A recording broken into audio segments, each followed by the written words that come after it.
Something that I hear all the time, people talking about, you know, I have this cushion, I have this net that I can Brutal. fall back on. Like, I'm pretty sure you've heard it in the sales world, people saying, well, I'm going to school, but I'm also starting this business and I want to get the degree because in case if the business doesn't work, at least I have something to fall back on. Oh, fall back on. That's what I'm looking for.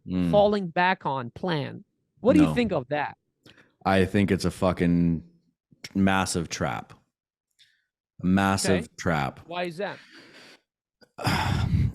Because if you're not all in, you're not all in. And if you're not all in, you won't get there. Hmm. Straight up. Like, you will not get to where you want to go, whether it's being a professional athlete, an actor, a writer, a yoga teacher, an online business operator, a husband, a father, a mother. If you're not like all in on that journey, you're not going to get where you want to go because your focus isn't focused, right? So having a plan B, having a fallback plan, man, the worst thing I hear people say is like, if this doesn't work out, I'm going to do that. If this doesn't work out, I'm going to do this. You're like, dude, you've already lost. Yes. Because you already told yourself, if it doesn't work out, we talked about it earlier, your brain doesn't understand negative words. If this doesn't work out, all your brain hears is this isn't working out. Right. Right? I'm failing at this. Okay, cool. Well, you've already written your destiny. Good job. So what's that backup plan then? Right? It's like, you might as well just fucking go straight to it, dude. Right. Skip this journey and go directly to your backup plan. But you probably have a backup for the backup for the backup. So you're just going to be in this like idle zone of just bullshit forever, and you're never going to get where you want to go.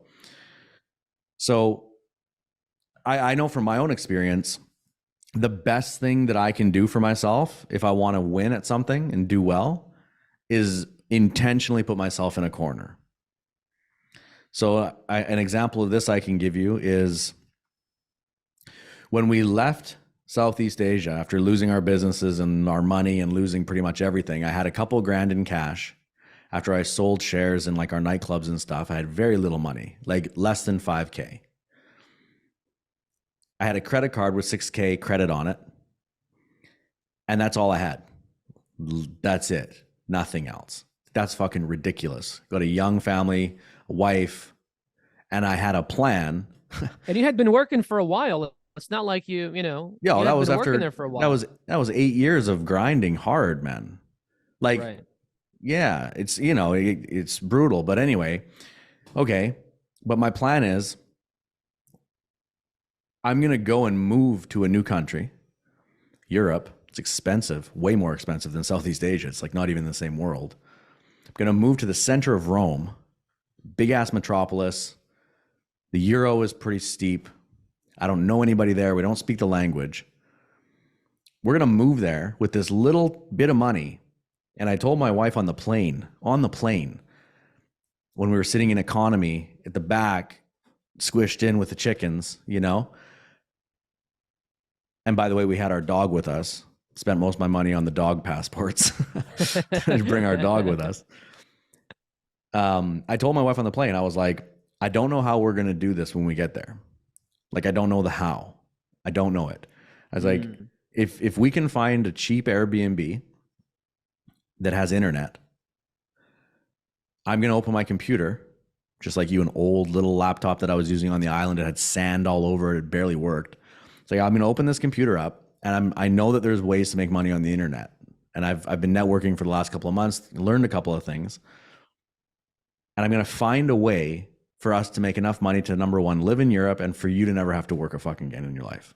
Yes. And she was like, whoa, okay, right? So she trusted me, and that was my promise. And so I had this massive why inside me. Yes. Massive. It's like, I am fucking providing for my family, and there's nothing stopping me from this shit. I'm going to land, and I'm going to get in that Airbnb and figure this shit out. There's no plan B, man. If you go in there, I knew that I had nowhere to go. I was in a corner in a new town, in a new country with no money, and I only had one way to create income for myself on purpose. If I had moved to British Columbia, Canada, where I'm from originally, right? I grew up in Canada. BC my whole life, skier, blue collar family.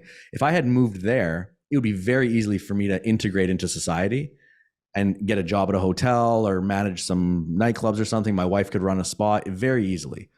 And that would be a trap for me because I would have that plan B there waiting. Be like, oh, if the internet fails, I can just do this shit. We intentionally went somewhere completely foreign for that reason. Yes. And when I put myself in that corner, I had no other choice than to just smash it and just get after it. And what I did was I failed fast and I did everything I could possibly do under the sun on the internet until I figured out something that I enjoyed and I was good at that made me money. So to rattle off a few things, if you're watching this at home, I'm sure you've probably dabbled in this. I Googled literally how to make money online. Have you ever done that? Probably, right? It's like, how do you make money online? I did affiliate marketing. I mean, you know, when you met me, I had like 35 affiliate offers I was trying to sell to no audience. I was like ridiculous. I had all these funnels and offers and I didn't have a fucking audience. It was ridiculous. Then I had MLM. I had like 20 MLM companies I was involved in. I had like teams of 3. Like I wasn't going anywhere because I didn't focus. I had too many things happening. We built a crypto course. I was learning how to trade cryptocurrencies. I was just doing all of these different things. Number one, because I was just committed to figure it out. And number two, because I knew I didn't have any plan B. I had to figure it out. You know, then I bumped into you, learned about Amazon, learned about what you were doing with BJKU. I learned about sales and how to enroll people and how to help people get started, get over their fears and push past limiting beliefs so that they can step into their power and make it happen for themselves, which I love doing. And then I was like, oh, that's the thing. I love it. It makes good money. I can work with my friend as a business partner. I'm going to go all in on that. And then I dumped everything. And that's all I focus on now. Yes. And by the way, 3 years later, there's still no fucking plan B, bro. Right? Like I'm still in a country. I don't speak the language here. I can't go fucking run a hotel right now. There is no plan B. And that's on purpose. It's intentional. Yeah. Did you have a plan B when you started? You know, the thing that whenever I hear this, I always think of this story. It's an ancient story. I don't know when it was, from the 1600s or something like that. I don't know. I'm gonna botch the story, but it was this general that took his troops over to conquer this island or this kingdom or something like that. Again, this is like in the 1600s or something like that. So they land on this island and they realize that the enemy that they're about to go conquer is like 4 or 5 times the size of their army, right? And he's looking around and his troops are like shaking. So his troops are like, well, fuck, our ships are right there. We're about to get back on our ships and get our asses the fuck out of here, right? Plan B, plan B. Exactly. Right. So what he does is he orders their ships to be burned down. Yeah. Like this is where the burning the ships comes from, right? He orders the ships to be burned down. So now it's like the only way out of here is through these motherfuckers on the other side. Now, I don't know how the story ends and what actually happens, but it's like burning the ships, bro. You know, like almost every person that has made it in any, you know, levels of success, and I'm not talking about just financial success. This could be having an incredible family, having amazing relationships, have built something of that's worth talking about. You're never going to hear anyone saying 2 things. You're never going to hear anyone saying, I also wanted to do this and this and that, number one. And number 2, you're also never going to hear them talking about how they also did 5 other things while they were doing this one thing. Yeah. You know, there was this illustration. I've showed it to you guys. I saw it from Sam Ovens, right, one time. And it was like, I don't know if my camera is going to pick it up or not, but it was like this energy, you know? So I'll kind of draw this up here and hopefully you guys could see it. But it's like source of energy and attention, you know? Like if you, I don't know if you guys can see this. It's a little white. Maybe get closer. Closer? I don't know if it's possible, no? Nah, it's just blurry. All right. So what it is, it's pretty much, it's a source of energy, right? And when you put all of your when you put all of your eggs in one basket, and I know that society says not to do that, when you put all of your eggs in one basket and put all of your energy into one thing, you can take that one thing for long, for you could go as wide, as long, you can go as far. But when you put a little bit of energy, you only have 24 hours in a day. And if you're spending 2 hours on trying to figure this out, 2 hours trying to figure this out, 2 hours trying to figure this out, your energy is divided, right? Not one thing is getting all of your energy, getting all of your time. So you're going to be half-assing all of those things. And this is where it's important when you're first starting. And I know some people are like, but Elon Musk has 7 companies and they're all multi-billion-dollar companies.